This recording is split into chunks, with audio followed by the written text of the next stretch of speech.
Takže ľudia, tu boli čo dekopíra 30, čiže poďme na rozpálenie.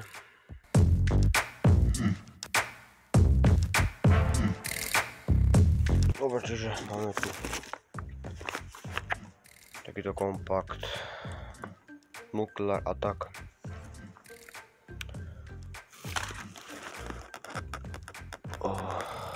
Má to 20 mm,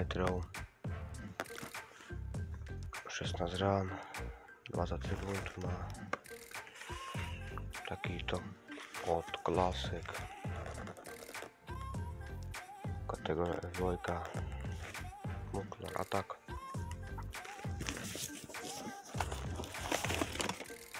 Potom tu máme kompaktík Hnusák. Má to tiež takto. Má to 20 mm.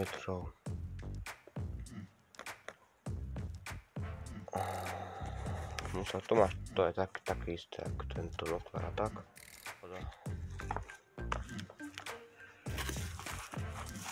Potom tu máme 5x takéto petardy. Minila bomba. Takto 5x.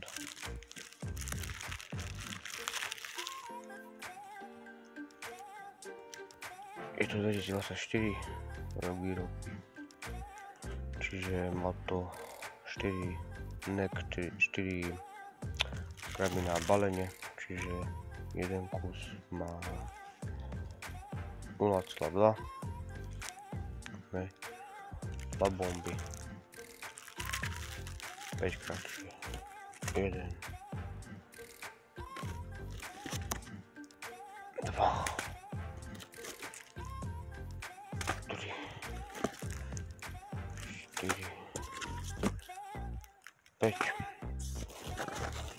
a potom poslednú vec máme takéto Dumbum svetlice minulé roky sme mali. Ja to tak spravím, že jednu dáme na odpal, Silvestra, druhú rozoberiem na petári také silné. Jeden uvidíme ešte. Takže to vlastne vypadá. Túto svetlicu vám odporúčam. Je to fakt dobrá svetlica. Ešte keď ju rozoberete, tak to bude po piči. Je to rok výroby 2016, tuším.